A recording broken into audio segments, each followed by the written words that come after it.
Kenyatta, what's going on? GSW representing. I'm going to pin that comment right there. Boom, boom, boom. All right. So, thank you for everybody for joining me today on for quality time this morning. We're going a little early today.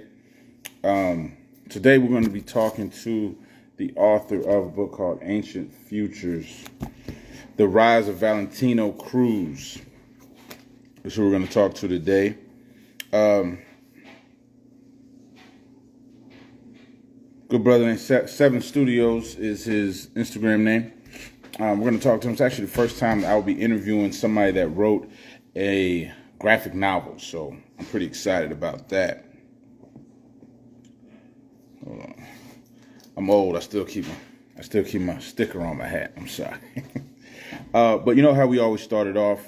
We talk about what book I am currently reading and how it's going, you know, how much more I have to read on it.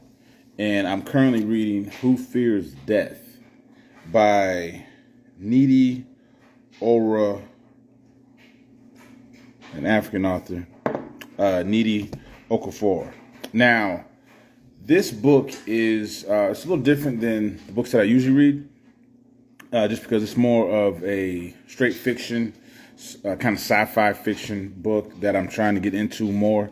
It's from an African author as well. I made a promise to, of course, my lovely wife and children that I would read more fiction books, and so this is me, you know, making good on that promise. What I've realized is you really have to be mindful about, of course, the energy that you take in. And that goes for music you listen to, also stuff you watch on TV, and the books that you read. What can happen is I am a big biography, historical fan, right? And a lot of these books that I would read would be based in black pain. So it would be, you know, revolutionary books about how people overcame certain obstacles, Black Panther Party books, things like that. And a lot of them have trauma involved in them. And if you constantly only read that type of book, it can change the mood that you can be in from day to day. So I, you know, wanted to incorporate and just be more of a well-rounded reader. I wanted to read more fiction books, and I wanted to get into, you know, black Afrofuturism and sci-fi. So I picked this book up. I actually saw a recommendation from another brother on TikTok. I think a black man with books.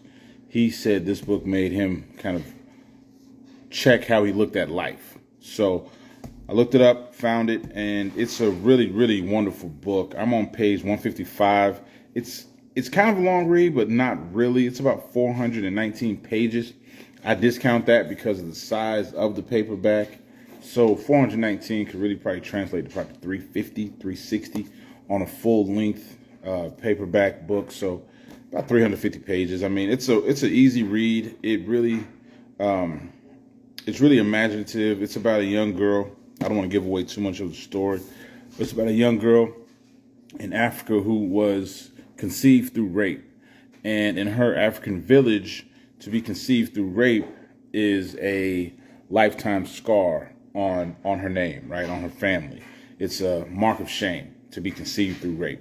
And she goes through life with that, and then she realizes that she can transform and she can become another soul, right? She can, like I said, I don't want to give away too much of the book, but she can look at a bird and become a bird. She can get the wings of a fly and become a fly. And she can transform into these animals and do anything that they can do. And she can also live through what they have lived through and how they look at life. So when she became a mouse, she said that her mind frame completely changed because she was living through fear. She was living through being afraid of predators and also being afraid of people finding them, right? Finding her and killing her, as people kill mice. And when she transformed back into who she was, she went through, she kind of changed the way she viewed life because she thought about how mice look at life. And when she became an an insect, a fly, she looked at life from a perspective of only living a few days. So everything that she looked at, and the time changed for her because she thought of life as only a few days. When she became back into her human form, she started to live every day like it was important, because she remembers how she was thinking when she was a fly and thinking that her life would only last a few days, right? So this book is about the young lady. Like I said, I don't want to give away too much of it, but it's about the young lady. She's trying to become a sorcerer in the African village, and just follows her through her life. So Who Fears Death is one of my favorite books of this year, definitely. I haven't finished it yet, so I can't really rank it as far as, my all-time favorites, but it's one of those books that I have annoyed my wife by telling her every single detail of the book like she's reading it. And usually if that happens, it's a great book. So that's what I'm reading right now. I'm also reading Black Enterprise Guide to Starting Your Own Business. We can always use more business acumen. So I'm reading that as well. I'm trying this whole read more than one book at a time thing. I've been making fun of people for it, so I'm trying to do it myself. I took some suggestions from people, like it has to be two different genres. One fiction, one, step-by-step self-help type books. Because if you read two fiction books at the same time, I can see myself starting to kind of intertwine some of those stories and getting confused, to be honest with you. So that's what I'm reading right now. After I read Who Fears Death, I've read Ancient Futures, by the way, The Rise of Valentino Cruz. And so after I read Who Fears Death, I will probably go back to a nonfiction book. I haven't decided which one yet, though. So we'll see.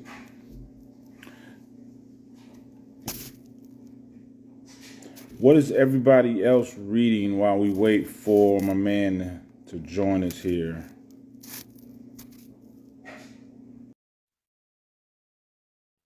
Trying to get better myself at reading multiple books. I am too. I'm trying. I see the value in it, because you do get in a mood, and maybe you want to read a fiction book Monday, and then Tuesday you might want to read a nonfiction book. So I can see the value, and it really does fight against kind of the reading slump, because if you're just having a slump, you just change the genre of book you read, and you come back to it. Mammy and Cast. I started reading Cast. I don't know what happened, why I didn't finish. I know. I started reading Cast, and then I took it to a vending event. Somebody bought it from me, so I couldn't finish reading it. This is one of the things that happens when you have a bookstore. You'll start reading a book. Somebody picks it up. Secretly in the back of your mind, you're hoping they reach for something else. They grab another book instead of yours, but they ask how it is, and they just start. They buy that one, so you go with it. I have not read Mammy, but that sounds like something I'd be interested. I haven't read it yet. I came across a book recently that I want to read. It's called How to Make a Negro a Christian. I want to read that one. Theology is something that I'm really interested in, because I didn't come from a very religious family, and I moved to the South and I saw how religious people were. And it's just really kind of opened my eyes to things, and I just like to read about the history of theology. Definitely get you another for yourself. I'm going to try to, yeah, because I think Cass is about the Great Migration. If I'm wrong, please correct me. I think it's about the Great Migration, and of course, I'm a descendant of that. So it's very interesting to me. One thing I'm appreciative of is that I wasn't born in the South, so I moved around, and then now I live in the South. So I see the difference of the Great Migration and the deep roots that are in the South. I wouldn't live anywhere else. The deep roots, you can feel them. And then while we're waiting, I did want to speak. I was going to do a video about it, but hey, we got a little moment on our hands here. I saw a video recently from a young lady. I don't want to say her name. Honestly, I forgot. But she spoke about a She said Zora Neale Hurston books are trash. If anybody else has seen this video, please comment. She said Zora Neale Hurston books are trash because the characters in the Zora Neale Hurston books, she said, spoke like slaves. And it really drew me back by her comment. A, because these Zora Neale Hurston books that she referenced, they're set in 1930 in Louisiana, right? So they're timepieces. So the setting for these books, they're going to have a dialect that reflects the setting if this is a good author, right? Because they're going to create the entire setting and the whole mood. Hey, baby. That's my lovely wife right there. Yeah, my wife, she cleaned off my camera and everything, so that's why I'm looking clear right now. Word. Shout out to her. I appreciate you. She said that the Zora Neale Hurston characters were sounding stupid because they sounded like slaves. And we can throw that comment really kind of out because, like I said, these books were written in 1930 in Louisiana. So the dialect and speech will reflect the time of the book. But also, Zora Neale Hurston never made any of her characters sound, quote unquote, stupid. She made them all sound, actually, she made them intelligent on purpose, right? But as somebody that lives in the South now, I must speak up and say that it is incredibly anti-Black to look down on people that have a Southern drawl when they talk, or people that talk, quote unquote, country, people that talk Southern. It's incredibly anti-Black to attach a lack of intelligence to the way that somebody talks, because A, this is a borrowed language for us, right?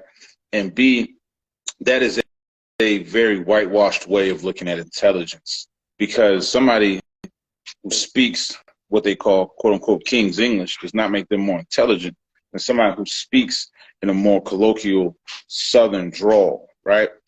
It's just not a fundamental narrative of intelligence or sign of intelligence because of the way we talk. That is built on respectability politics, which we understand is bullshit. That's a proverbial pull your pants up so the police won't shoot you. That is trying to place blame on people that have no blame in a situation. That is what were you wearing if somebody attacks you? That is bullshit. So we have to stop doing that. And coming from somebody in the South, I got to tell you that we are very tired of hearing it. And we're very tired of people looking at us like we have less intelligence because we have a Southern drawl.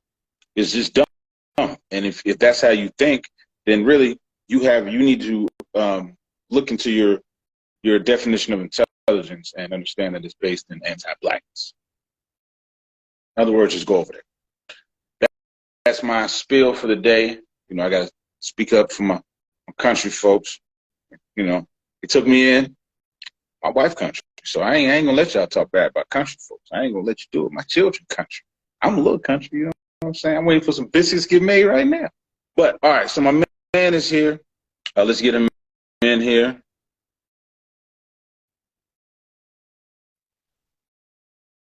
I promise that's my only spiel I'm going to do today.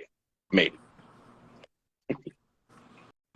What's going on, brother? How What's you doing? going on, Brother Ty? Hey, listen, I apologize. I got a little bit mixed up with the time change in Eastern Central, but appreciate your patience, brother. So happy to be here. Oh, no problem at all. That just gave me a little time to run my mouth, so that's no problem at all. Awesome, man. I appreciate you joining me. Thank you for finding us. I know you're quite busy with a lot of books. You're reading one at a time, I hope. I am. I'm a one at a time guy. Like right now, I'm trying to hold 2 books at a time thing.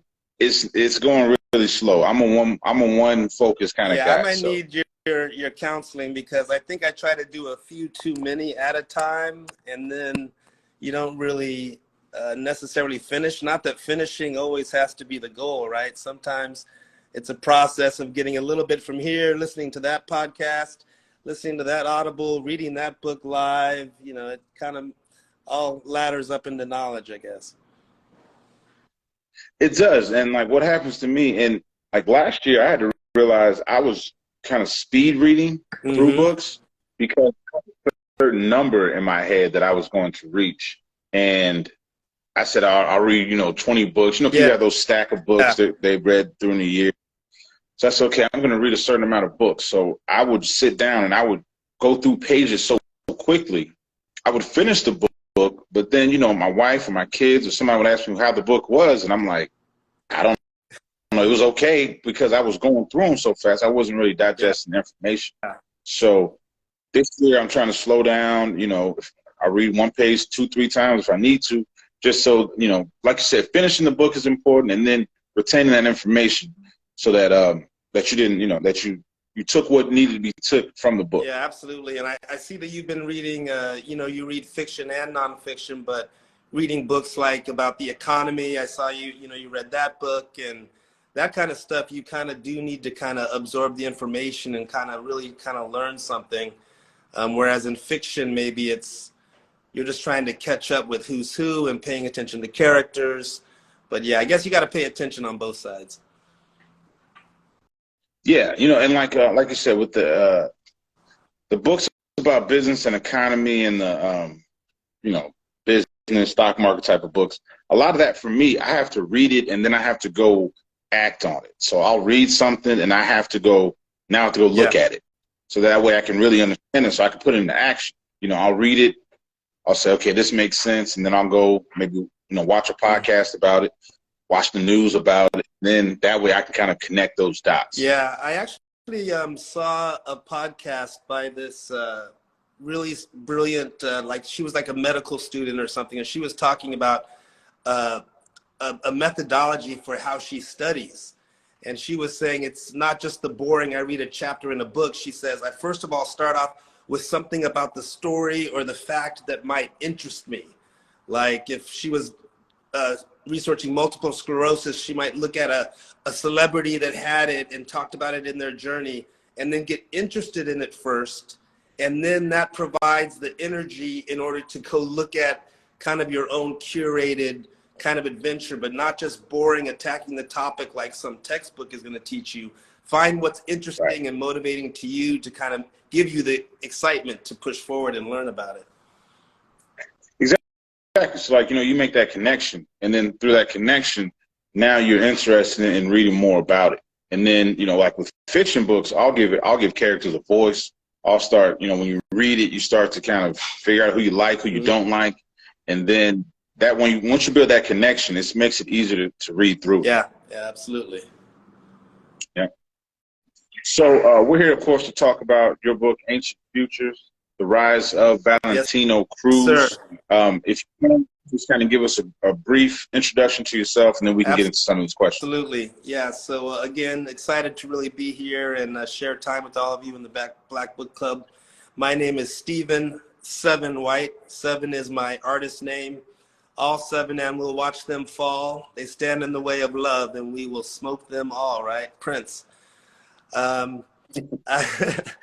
I'm from Chicago, been here about 20 years, but also have deep roots in the West. And my dad was in the Army, so I'm an Army brat. But I've been in Chicago for about the last 20 years. By background, I have a master's degree in human-centered design and innovation. I am an advisor and an instructor to the U.S. military and to companies in the area of creativity and design thinking. And yeah. Oh, wow. And the impetus for writing Ancient Futures was pre-pandemic. I was traveling around a lot and working with companies and doing workshops and advising on projects. And then I wasn't able to travel that much. Once the pandemic came, everything got canceled. And I had written a short story in 2010 that introduced this character, Valentino Cruz, to me, but it was just a short story at that point, and I would do spoken word and talk about it. But during the pandemic, I began writing the graphic novel Ancient Futures Episode 1 because I really had time to do it. But it's led me on a journey of being a writer that is very transformational as well. So it's brought me to to y'all's attention. We debuted at Comic-Con C2E2 Chicago last year and did a successful Kickstarter for the book. And now I'm actually working on episode 2. So that's the quick intro, Ty. Okay.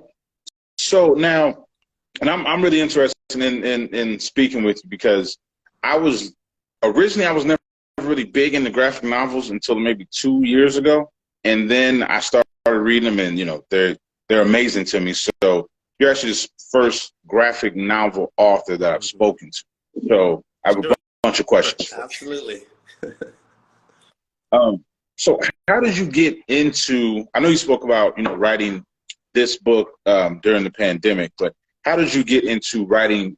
How did you know that this would be a graphic novel when you started? Did you know? And then how did you get into the particulars of writing? Yeah, that's a great question. So I always kind of thought that I might write something one day. I've always had a gift for writing, and I would mainly do stuff in short form, like poetry, short stories, spoken word.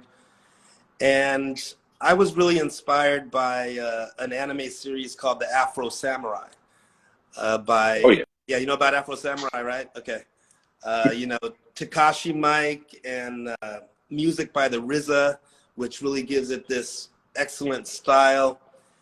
And I had this character, Valentino Cruz, that I had written about, and I always saw myself as, what if I could create some kind of an epic world like that, an anime film or something like that.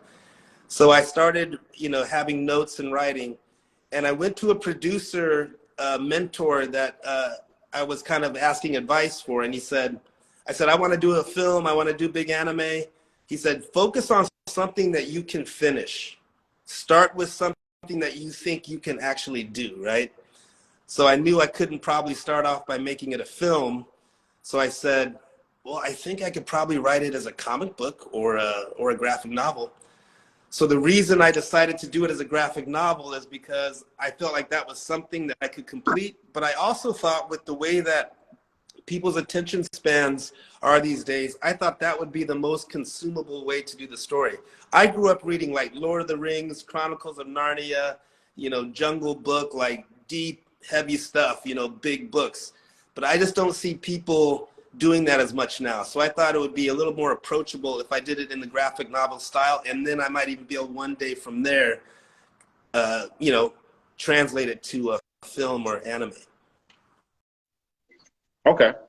So now, how did you come up with first of all, how did you come up with the character names? Okay. So the first name I came up with was Valentino Cruz, and it was part of a short story that I wrote for a short fiction contest for NPR in 2010. They had I don't know if you remember, 3-minute fiction. Yeah, Yeah, yeah. they'd have those contests. So you're supposed to write a short story that they could read on the air in 3 minutes or less. And that's where I came up with this. I could just, if you don't mind, I could just share maybe the opening of it just to give people a feeling for the energy. Yeah, sure. Okay. Driving the streets of Chicago in the dead of night is like a meditation for me. Cruise, turn, stop, repeat, drawing NASCAR lines with my headlights, signaling alien astronauts land here. I'm back in town to do a job. So that was the opening lines to that story, and you may recognize it. It actually is at the end of Ancient Futures. And it's about a guy who's a graduate physics student turned bounty hunter that's sent to go hunt down a professor for a dark organization. And at the end, he meets the professor, and the professor's like, what's your name? Valentino Cruz. And and it was that name that stuck with me. I was like, man, that's a cool name. I was like, Valentino Cruz. And so it was kind of like who is John Galt, and Atlas Shrugged. I'd just be, walking around my day, and I was like, who is Valentino Cruz? And then that became the impetus for writing the whole story, to see, well, how did this guy get into this position trying to catch this professor for these people? And that's what you see Ancient Futures episode 1 is me trying to, explore that character. So that's the first one, Valentino Cruz. Another big character in there is going to be is Zora. Sure. One of his counterparts in the Bounty Hunters. She brings the shadow side. So a lot of this is my framework is Jungian psychology, and I look at each character as being an aspect of our psyche, because that's what Carl Jung teaches us, right? You know, your wife, your kids, your friends, your colleagues, in some way represent parts of your own consciousness, and ultimately we need to integrate them, right? We tend to vilify people as being external and different, and they're bothering me, but maybe they're just a certain part of you that needs attention. So yeah, so there's Zora, there's Kwa, which is in the book as well. And for her name, I wanted something that was very watery, very uplifting, very innocent. And I also have a background in branding and naming, so I really get into names. So I'm glad you picked that up. But why do you ask about the names? Did you, what's behind that question? Well, because like I'm always amazed when somebody writes like a fiction book that they have complete control over an entire world, right? If you write a biography, you have to stick to a story. If you have an autobiography, you have to stick to the framework of your life. But when you have a fiction novel, you can create an entire world. And so it's always amazing to me how people zone in on one name to use, right? Like, okay, I'm going to make, they're all the names in the world, right? And you picked Valentino Cruz, which is a very cool name. Thank you. That's the first thing I grabbed. That's a cool name, right? And Zora, that's one of my favorite authors, Zora Neale Hurston. So I was just wondering, like, how it seems simple, but in my mind, right, there's so many possibilities. I wouldn't know how to zone in on one and stick to it. You know what I mean? And it's like inspiration, right? If you look at the name Valentino Cruz, a lot of the journey of my life, right? So Valentino, that's the heart, right? You think of Valentine's, you think of the heart, you think of love, and then Cruz in the Latin is the cross, which is sacrifice.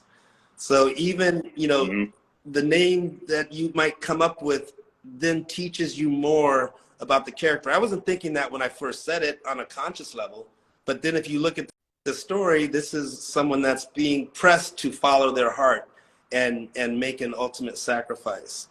And then other character names come in. I have Ramanujan, which is based on the great Indian mathematician, right? But this one's like a mathematical sorcerer and magician. So yeah, I've always been enamored with names. All the the great books we read, we love the names of the characters. Neo in the Matrix, Morpheus. Morpheus means change, right? So the names are really important. Definitely. I see we have a question here.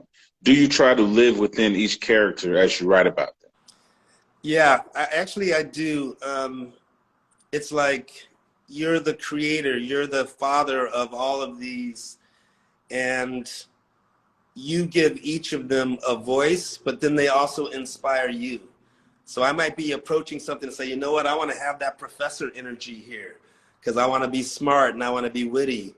Or, no, this is a Zora moment. This is sometimes you have to embrace the shadow, the dark side. So yeah, great question. And excuse me, one thing that I really love about this story, and that drew me in after I finished reading it, and I'm trying not to give details about the book, but you do not create a quote unquote bad guy, right? You create two different, like you said with the psychology, you create two different just patterns of thought, right?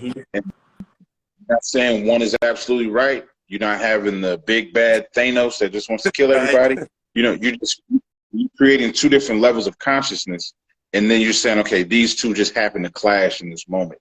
How did you decide not to build the quote unquote, familiar good guy versus bad guy scenario that we see in a lot of graphic novels? One of the inspirations for the story, if you kind of look at it, I mean, all stories are a retelling of kind of a similar hero's journey in some ways, but if you go back to Joseph Conrad's book, The Heart of Darkness, right? Or the film Apocalypse Now, which is kind of based kind of on that. I like this idea of this brilliant character that was part of an organization that went rogue, maybe for the right reasons, right? In Apocalypse Now, Colonel Kurtz was questioning whether they should be there fighting like that. So he, kind of changed things up in his own way. So to me, the professor is not, you're right, is not a traditional bad guy, but sometimes the bad guy is vilified for bringing something that could be salvational, and in ancient cultures, if you think of the shaman, you think of shamanic cultures, right? The shaman, the healer, the wise person in the village is somebody that was probably an epileptic or was shunned by the people and put to the outside of the tribe, right? They were the weirdo. But you know what? If your kid got a fever or you lost your sheep to the wolves, you're going to be the first person over there visiting the shaman, right, for some help. So I like that idea of, someone that's out on the fringes of our culture that is actually trying to show us the truth. And some people may see that as bad and some people may see it as good. But then also a character that doesn't know what they're going to do when they meet that person and which way they're going to go. And, another thing that you did with your character development in a graphic novel, which, this volume 1 is not as thick, but you develop Valentino Cruz so many different ways because, you make it so that he's not a complete, his ideology is not complete, right? He still has that sense of thirst for knowledge. Yeah. And so how did you decide on your character development throughout the book? Like the different small things about each character, the forwardness of Zora, the kind of somewhat aggressiveness of Zora. How did you decide how you were going to make each character's personality? Yeah, and thanks for that. Sometimes I think Valentino is such a blank slate as a character. I love when I hear you or other people say that they like, I've heard people say they like the development of it because it's somewhat of a difficult thing to do, right? To develop characters in a 40-page graphic novel. But I think by giving him that openness and a little bit of that underdog, right? He seems sometimes to be just kind of going with the flow, but he ultimately knows that he wants to escalate. So I think by putting it in first-person voice, I think that helps people start to see the development. So, the book starts off with like, she got me into the life. Now she wouldn't let me out. And he's telling the story about how he meets Zora, right? So that way you start to identify. I like that narrator voice. I think that helps people. You're showing people the thought process. So a lot of graphic novels don't do the narrator, so you don't really see inside that person's head. And right. So I think that's why. But then also I want polarity, right? So Zora has to be the counter to that. And I've always liked that strong, powerful, sexy woman that kind of pushes things forward. And to me, that's the shadow part of the psyche. And we want to push that away as, oh, that's bad, or we got to stay away from that. But that's just going to keep coming unless we pay attention and try to integrate the shadow. Right. And like you said, with, the different parts of our consciousness, like you need that straightforwardness of Zora in certain aspects, right? You just need that, hey, this is what needs to be done, so this is what I'm going to do. And then you also need that exploratory sense, like Valentino, where I need a reason that why I'm doing this, why I'm doing that. I need to know why. And you also need that, like I said, that Zora, like, I don't care why, this is what's going to have to get done. Yeah, it's not about the why, it's about the how. It's about like definitely getting it done. I wanted to show you too that another thing that really helped in the character development is I developed a set of what I call oracle cards. So each character, it has their name and then the part of their psyche. So 0 is the anima, and Azazel is the watcher. There it is, 0, the shadow, right? Oh yeah. And then each one, it tells you kind of you know, what their archetype is, the motto. The motto for the shadow is, I am the bill you owe. And that's the shadow. So I actually, by looking at the cards like this, I was able to kind of put each character in a certain place and like kind of quasi the dreamer, right? So the dreamer is oftentimes sacrificed. So it's, you know, any kind of people that are thinking about writing stories and developing stories, sometimes just get off the pencil and paper and look at the characters in different ways. I like to draw things on whiteboards. I like to do tactile things like cards. And you know, this might sound bad. I'm partial to the ego, to the professor. I like it. I like him. He's all right with me. I like Zora too. What do you like about the professor? I like the fact that the professor looks outside of what we're going through now, right? He believes that there's another reality that's based on the specific decisions that we make day to day. You know, and he, in my opinion, he had the best line in the book. He's like, you know, there's two different yous. There's the you that decided to get a haircut for whatever you wanted to do, and then there's you that decided to let your afro keep going. And that's something I believe in. Like, you know, there's so many different possibilities that we all just, we make a decision and we live through it. But the professor's like, well, what if we can go back? What if we can decide a different future? What if we can, you know, pick a different life that we want to live through? So the fact that he's brave enough to have these kind of thoughts and then has the mind to build something, to do it, makes me really like his character. I'm so glad you picked up on that, because I want to tell you the background on it, because you'll appreciate it because you're somewhat of a geek. But when I initially, I wanted to do this scene, I wanted to have a podcast, because it kind of goes back to almost like a Socratic method, right? Plato and Socrates, their big thing was they would share their logic through conversations, right? So this is a fictional conversation between so-and-so and so-and-so, and that's how they would teach. So I was like, the modern equivalent of that, what can I tell through a podcast? Because, you know, everyone loves podcasts. So I initially wanted to put in Neil deGrasse Tyson. I wanted to use Star Talk as the podcast that they would have the professor on. Are you familiar with his podcast at all? Yeah. And he has that sidekick who's a comedian in there, right? So I don't know if you knew this, but Neil deGrasse Tyson used to be a wrestler. Yeah, he was a wrestler as a kid. So imagine he's like a science astronomy geek in high school, but plus he was a wrestler. So he said he was pretty good. So that line came from, you know, the professor talking to Neil deGrasse Tyson kind of about his wrestling days. But there's another kind of thing behind that. Is one of the things that's kind of cool is you'll see in that scene, they talk about the professor winning the Nobel Peace Prize for proving this theory. In 2022, do you know who the Nobel Peace Prize went to for physics? It went to three scientists that proved that the universe isn't real. You can Google this. The 2022 Nobel Peace Prize for physics. So I actually wrote this book came out before that.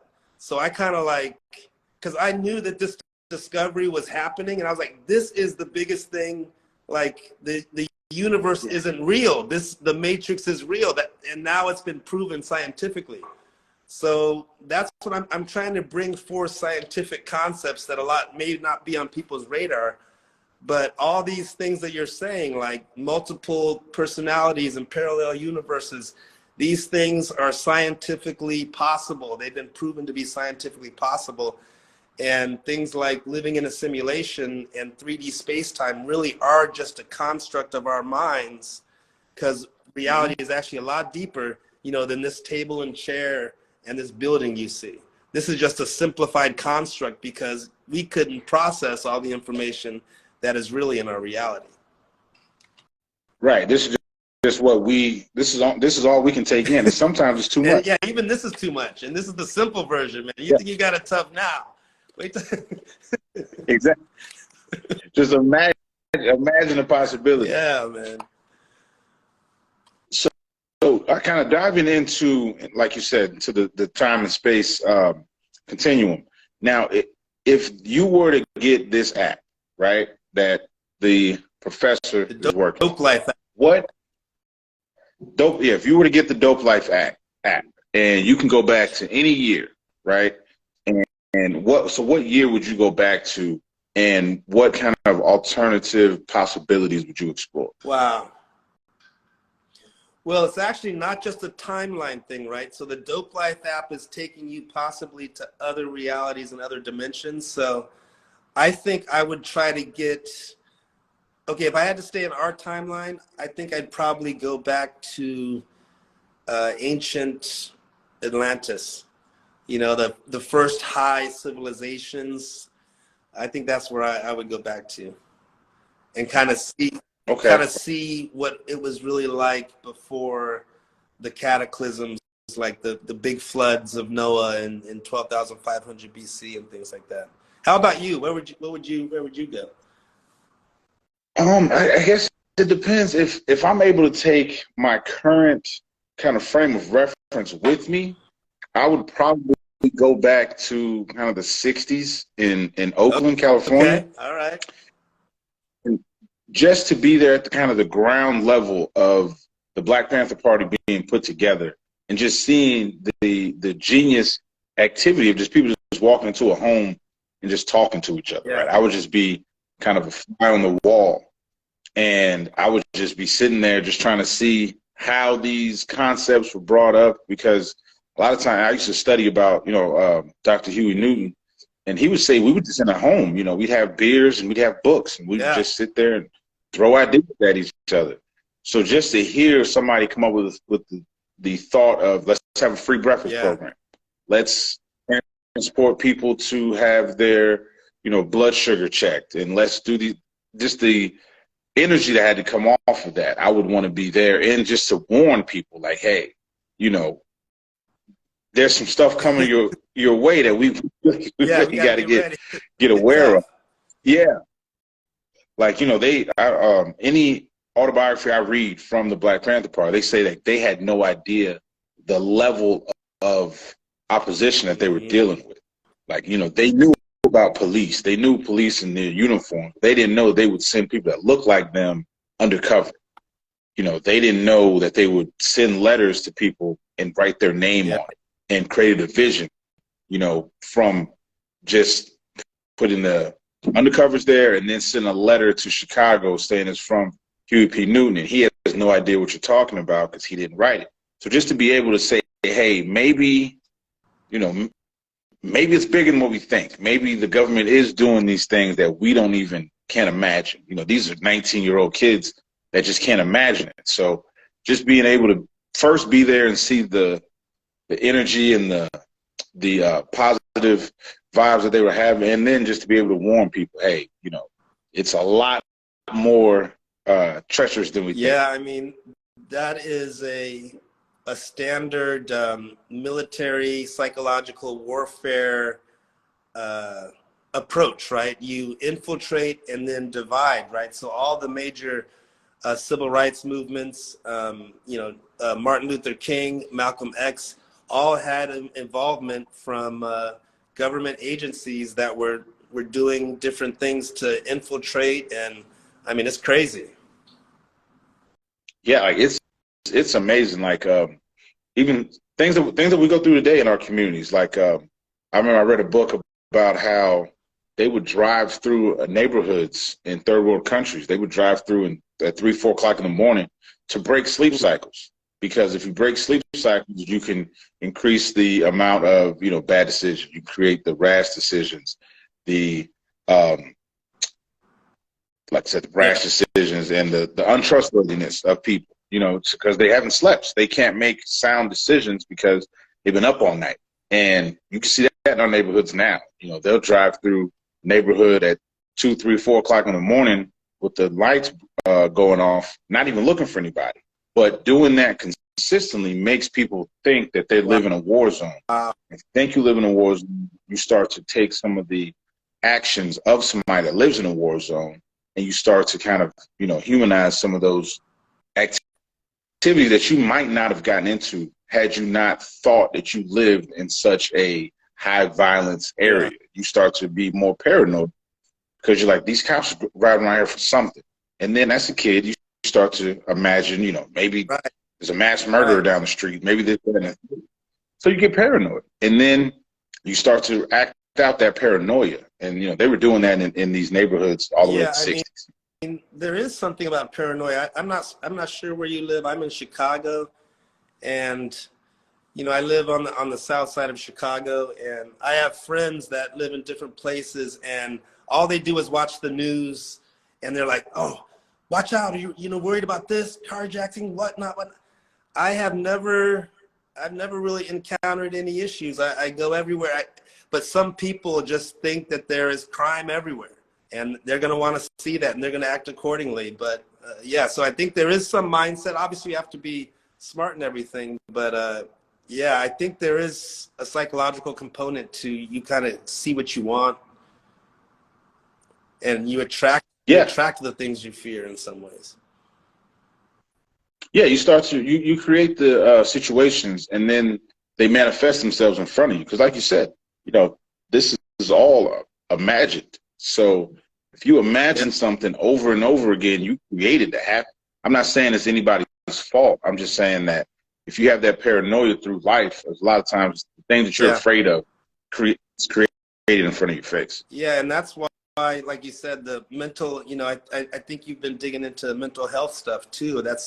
I think that's part of mental health is managing your own self-talk. You're being aware about your perceptions, and being aware of what's influencing you.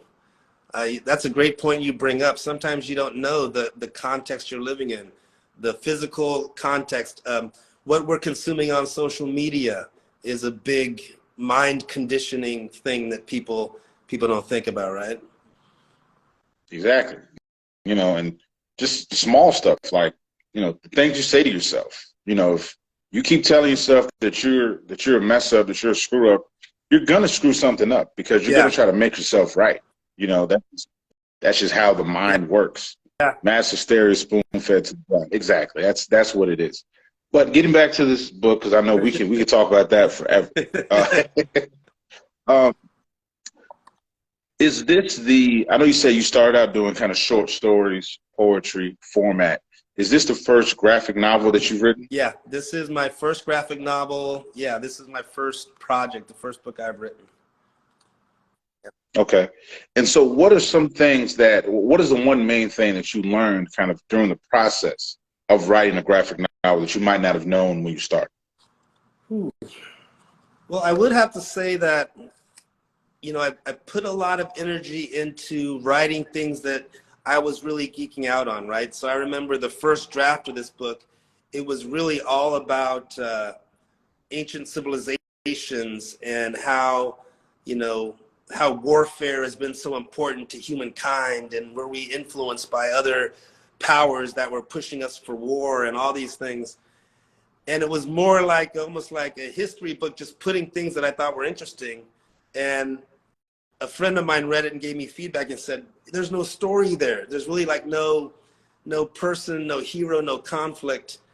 So I think I learned that you have to write something that people can attach to.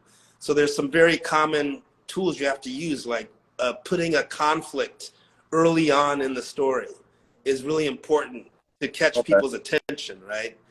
So after I heard that, I changed my whole beginning and I put the conflict in the first sentence. She got me into the life. Now she wouldn't let me out, right? So learning that is an important thing of like putting conflict, and that's Valentino's. You're already kind of seeing this is a guy that's caught between something. So I learned that you have to be interesting to people. Also, I learned that you have to find your own voice. Like a lot of people, when they get into writing, they think more about, oh, I'm a good writer. I have good grammar. You know, look at this, I'm writing. But it's really about you have to have something to say. That's the main thing. Have something to say first, and the writing comes easy after that. It doesn't matter what kind of writer you are.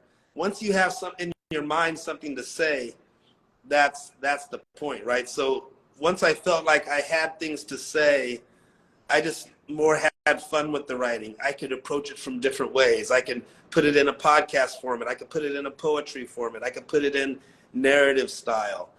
So being confident about that. And then again, the development.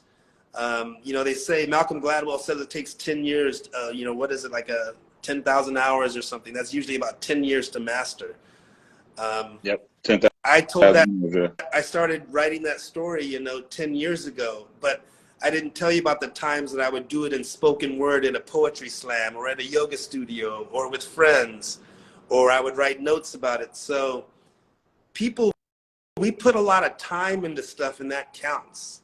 And so really don't be afraid to put time into it. And sometimes it's going to take years before that character or that story comes to life. So I think another lesson is sticking with it, no matter what you hear from other people. You know, not a lot of people are going to support you at the beginning. They're like, oh, that's crazy. What are you doing? You know, so you're going to be alone in this a lot of times too. You're smiling. You've been there, right? Yeah. I know exactly what you mean. I've been through the, you know, make a post and get 2 likes, go to an event, 2 people show up. And it's just, it's a lot of times in those moments is when you learn a lot about exactly, you know, what will work. Because a lot of times people jump on something once it's already working. So you got to spend those times building, like you said, those 10,000 hours. Yeah, like Nothing's going to come fast. You got to now, but now I'm on Black Book Club. People are like, okay, he's all right now. He's legit. You know what? I usually have a story about how I came to each book, and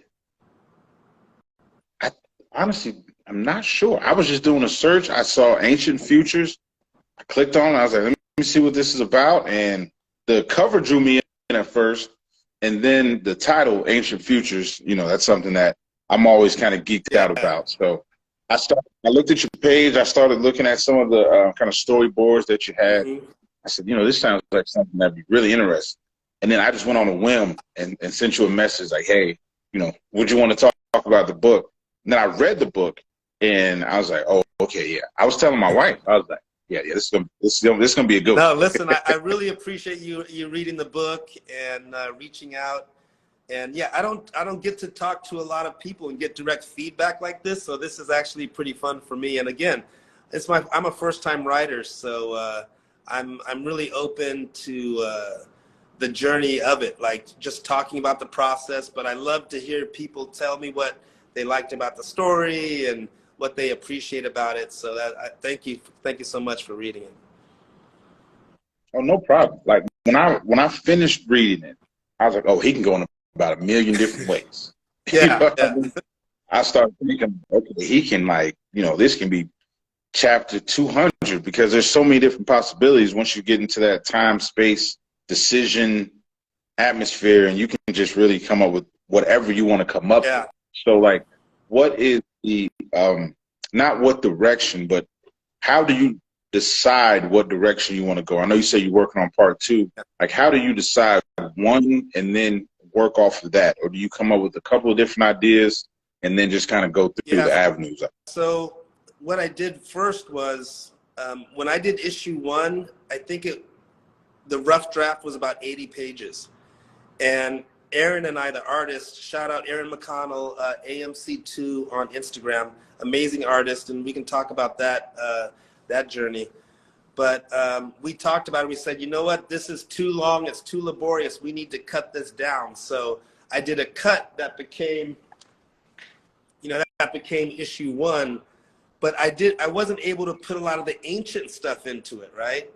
So I deferred covering the ancient part for episode 2. So where I want to go next is I want to delve more into these supernatural beings that kind of make a cameo in episode 1. And we go back to 12,500 BC when a high civilization was faced with a crazy situation on Earth, and ultimately there was a cataclysm. So we're going to kind of go back to that time, and Valentino and Qua and the cast are going to be remixed into different, you know, people in a different reality. and they're going to have somewhat of a drama there, but we're also going to keep a foot in the world of episode 1 and follow the professor and his dope life app and the International Court of Criminals, which is seeking to silence him. So yeah, so that's the direction we're going to go in. But like you said, like even now I'm changing major things in my mind and kind of writing this. Just a few things. We're going to be doing a Kickstarter launch for episode 2 that's going to start towards the end of March, and then we'll be at Comic-Con Chicago C2E2. So people can follow and get updates on all that kind of stuff. And I'd love to come back and give you updates when I have them. Please do, yeah. I remember when I was reading about the ICOC, and like I said, I annoy, whenever I'm reading a book, I absolutely annoy my wife with every detail about the book. And I was like, I don't trust ICOC. I don't trust them at all. They're up to something. She's like, I have no idea what you're talking about. I was like, just trust them. We don't trust them. You picked up on that. You know, that actually, you know, came from, there's actually an international court. There's an actual international criminal court is actually a real thing. Yeah. So I kind of playing off of that, right, by calling them the court of criminals. So I'm glad you noticed that. You don't trust them. You shouldn't. You shouldn't. Yeah, I was like, they up to something. I don't trust them. Professor ain't doing nothing to nobody. So like, and yeah, about the illustration of the book. How did you come to the illustrator? How did you kind of work with him to do the drawings for the book? How did that relationship start, and how did it work? Yeah, so when I started off, I needed to find, so I went on like websites like Fiverr and Upwork, and where you can find, you know, illustrators and they give their rates. And I probably, you know, maybe spent like $25-50 with a few just to like write a page or two, you know, draw just to see if they can get the style. And then a friend of mine that I was in a band with said, hey, check out this guy. I found him on Instagram. His name is Aaron McConnell. And he sent me his stuff. And then, so I just emailed Aaron out of the blue, right? And I said, hey, I saw your stuff on Instagram. You know, what do you think? And I remember he sent me something back. I sent him some samples of what I wanted to do. And he said, hey, I'm really busy right now because this guy, he has like a New York Times best-selling credit to his name. He did the graphic illustrated history of beer that was on the New York Times bestseller list. So he's like pretty legit, right? And I'm a first-time guy with wild idea about a wild comic book idea I want to do, right? So he's like, hold on, man. He said, I'm pretty busy, but, you know, maybe, you know, my son's a dropout because of COVID at college. Maybe he could work on it. Like, he was trying to push me off on someone else. And I remember I said, hey, let's just have one quick talk and see what you think. So we had a talk. He's like, okay, kind of interesting. And then we keep talking every week, and he got more and more interested in the story. I'm like, well, when are you going to kick me off to, you know, one of your colleagues or your son? And then I could tell that he just started getting into it more and more. And so he was like, okay, I'm in. And he brought he was a game changer of the way that he's been able to bring this to life. But we work a lot together. Like, I send him like videos and things from YouTube, and like, I'm thinking about this, and we'll like just talk about all these things you and I are talking about. Quantum physics, ancient mysticism, UFOs, Jungian psychology, Egyptian hieroglyphs, and all these things.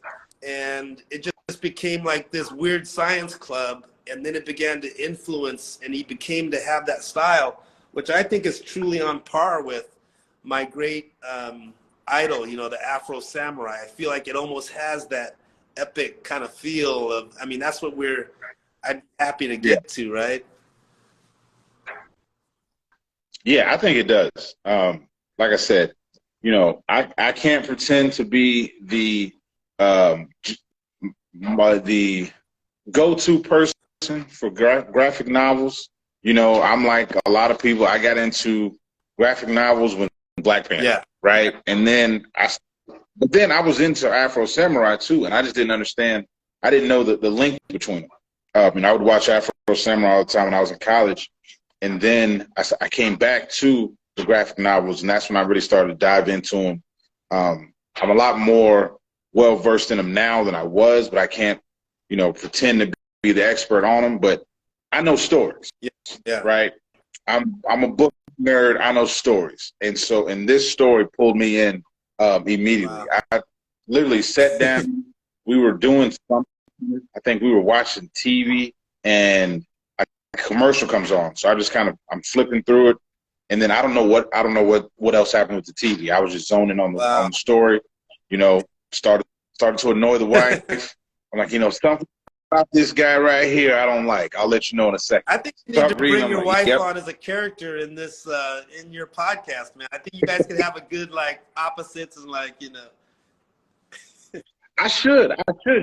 She's come down here a couple times wrestling with the dog. I thought she was going to jump on camera, but she's fighting against this dog. So, you know, I would say, hey, I don't like this guy. And then I remember I showed my son my son was 12, so I showed him the book, and I was like, hey, you know, I'm interviewing this guy right here. He's like, no, you're not. No, you're not. You know, because he gets tired of me reading nonfiction books. He's like, you know, this is boring. This is boring. Yeah, she's in the background. That's my wife that just said something there. And I remember I showed it to him. I was like, you know, yeah. What's up, AJ? Created by AJ. She's an artist too, actually. She was drawn into the drawings from it because she's an artist. She's an amazing artist. I can't draw stick figures. She does all the art in our house. Hey, you know what though? It's kind of a weird thing because I really appreciate you giving feedback on the story and stuff, but in some ways, people are really just drawn to the art. So sometimes we're like, "Oh, the art is so great! The art is so great!" I'm like, "What about the story?" You know, I wrote all that, but it's like that's okay though. If people are drawn in through the visuals, you know, that's all part of it. But I just gotta, you know, I'm a first-time writer, amateur, so you know. Well, I mean, the visuals, because of course the cover, you know, but the story is what initially drew me in because of that character development. You know what I mean? With Valentino, with Zora, I love that in the beginning it says Zora the Enforcer because that is what she is. And I gave it to my son, and he just kind of flipped through it the first time. You know, 12-year-olds they don't care about anything, so he just kind of flipped. It was like, okay, cool, all right. But you're not interviewing him. So I'm like, I really am. So then I left it in my wife's office, and I came back to look for it. It was in my son's room. And that's how I know he went, saw it again, and he picked it back up. You know what I mean? And he started looking into it. So, hey, if you can get a 12-year-old's attention off of their phone, you got tell your son to do a post on it. I want to do a poster review or something, man. That's awesome. I'm gonna give it to him for him to read, and I'm gonna get him to let me know, you know, kind of what he feels about it.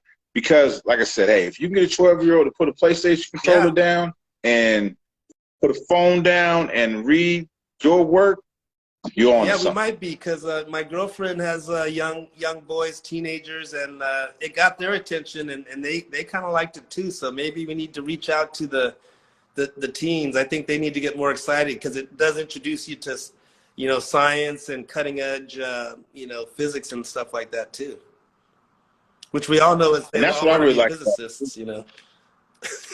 They just don't know. They just don't know. Like, you know, it introduces them to that science and the imagination that goes into science that I think can draw a lot of people into it, and then they learn the fundamental, you know, mental aspect of it. But if they have that imagination, they're drawn to that mathematical. My son he's into math, right? So he thinks all math is simple. So, you know, I'll give him math problems, and he's like, "Oh, this is easy." But then if you show how math and physics and it's something that's not simple, then you got him. Now he's like, "Hold up, let me really start to look into this because this is not as easy as I thought it was." So he started reading. I'm like, "How'd you feel about it?" You know, 12-year-old. They don't. He's like, "That's good. It's just good." I'm like, "Okay," but I know you went and got the book and kept it in your room, so I know it's okay. I saw some Kool-Aid. So I'll give it to him now. Kool-Aid spilled on that cover. I saw that. I'm like, I see the book is a little bent up, so I know you're reading because I never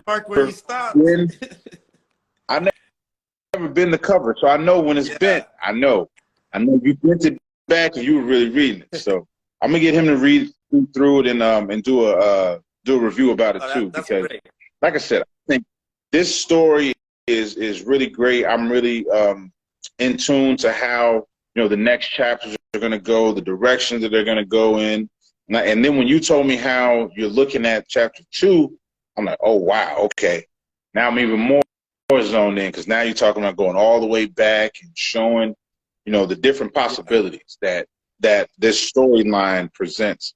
And there are a lot of possibilities, and I know with your writing ability that you'll be able to really dive into those possibilities, and you'll be able to explain them and keep the story moving, which is another thing you did really well in a 40-page book, is you explained the setting in detail and kept the story moving at the same time. So it's nothing that really drew me into, because there's no dull moments in the book. Thank you. There's no, okay, I gotta get through this to understand this. It's all the way through. It's understandable without being too, how some fiction stories might have just action with no story, right? There's hello, explosion. What the explosion? And you're like, well, damn. In some ways, I kind of feel like I went the opposite of that, because there's not a ton of action, right? There's not a lot of explosions or anything, but somehow there's something keeps you in. But I don't know if you would consider it a lot of action, would you? Right? Yeah, there's that, I don't want to say threat, there's that presence of action that's felt throughout the story, right? There's a feeling of something's about to happen. Mm-hmm. Something physical is about to happen. And then you go to the next page, and it's more of kind of a build-up, and it builds you up every time, and without making you feel like, okay, this is never coming. Right. You don't feel like, okay, you feel like it's coming, and then the action is presented in a different way. It's just not an explosion. It's presented in a climactic conversation that the two people are having, or a decision that they make. I don't want to give too much of the story away, but there's subtle changes in the action. Okay. It's not just, hey, this is a gunshot. That means it's action. No, that's a great way. That's a great way to describe action, right? It's a different type. It's building suspense. It's showing people behind the curtain. Like you said, a conversation with the key truth could be action too, right? If it grabs you right a certain way. Yeah, there's parts where there's the commentary where you go, oh, here we go. You know what I mean? And when Zora does something, you're like, uh-oh. Because Zora's kind of like that firecracker where you think at any moment Zora just might do something that changes the whole story. Yeah. Just because that's that's kind of the archetype that she has. And then, Valentino's kind of, you don't know if he's going to follow everything that whatever Zora wants to do. So there's that tipping point there too, with that, the relationship in them two. And you don't know who's the leader, who's the follower, who's the proverbial good guy, bad guy in the story. So everybody has an interesting story, because you're not making preconceived decisions about it. Yeah, I like that. Everyone is kind of an open variable, and I think issue 1 just kind of sets the tone for that, and kind of gives you a little bit about each of them, sets up the chessboard. What do you think about the ending? How did you feel about the end? Not that you're going to say what the ending was, but yeah, the ending made me so interested in the next book, because at first I thought, okay, this is the ending, this is it. But then you read it and you're like, okay, no, it's really just the beginning. You know what I mean? It's not at all the ending. Yeah. When I started to get closer to the end of the book, I was like, okay, now I see how this is going to end. And now I thought the only problem would be a different decision for Valentino, right? I thought this one decision would kind of dictate how the story is going to end. But then when I got to the end, it shows that decision is still very much there. But now there's all these other possibilities which create more decisions for Valentino. And he can come back to this main decision I was Yeah. thinking as well. So it didn't close any door. It opened like 100 more. And that's when I closed the book and I said, oh yeah, okay, I get it. I get it. Like I can't predict what's going to happen. I don't get it in that way, but I get the excitement of chapter 2 and chapter 3, 4. I get where it can go. Of course, you know, when you get fiction books like this, everybody makes decisions on what they think is going to happen, which is another beautiful thing. You think, okay, he's going to do this. You don't really know him. You're kind of going along with the story. So okay, he's going to do this right here.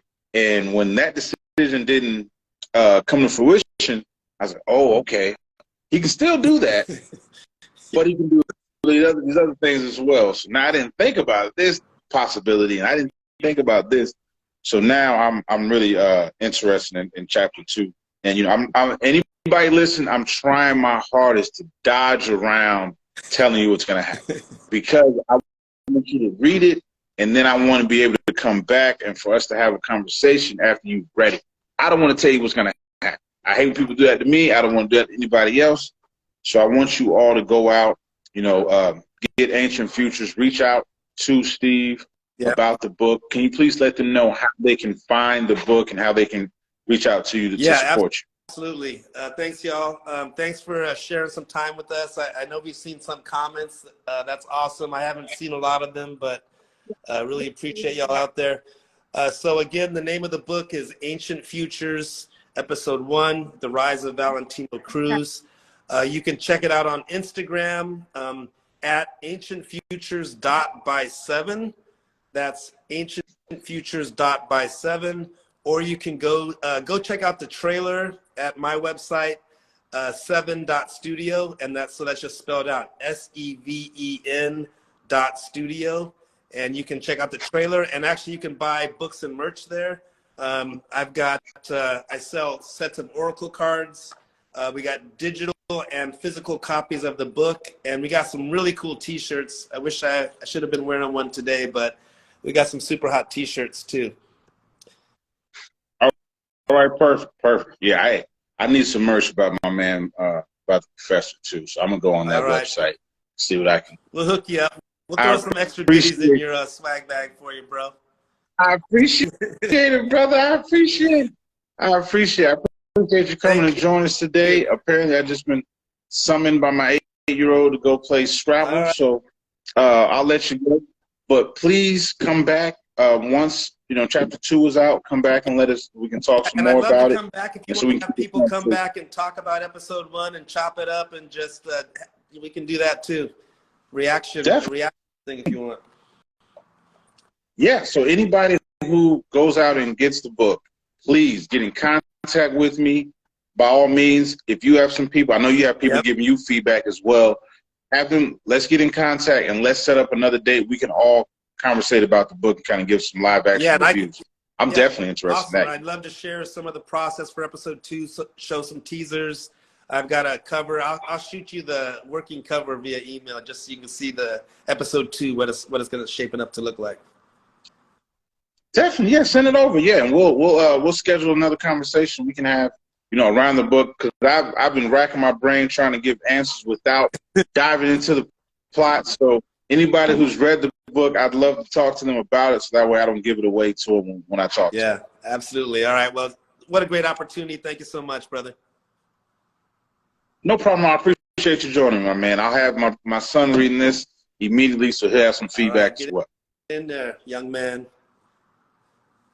Definitely. I appreciate you. Take care. Thank you, everybody. All right. Have a good one.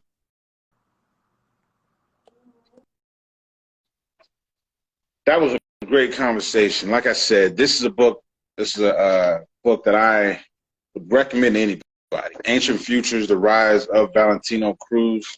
Anybody that's into graphic novels, I know I got my man Marcus Sims, my man who runs a radio station down here in Huntsville. This is one you want to check out. I'm going to try to get this one to you so you can read it so we can talk in more detail. Anytime I see him, we always talk about Marvel. So this is a book I'm going to get to you, Marcus, so we can talk about this one as well. Thank you, everybody, for joining me today. Everybody, please be safe, and we'll be back really soon with another quality time. We'll talk some more detail. Thank you.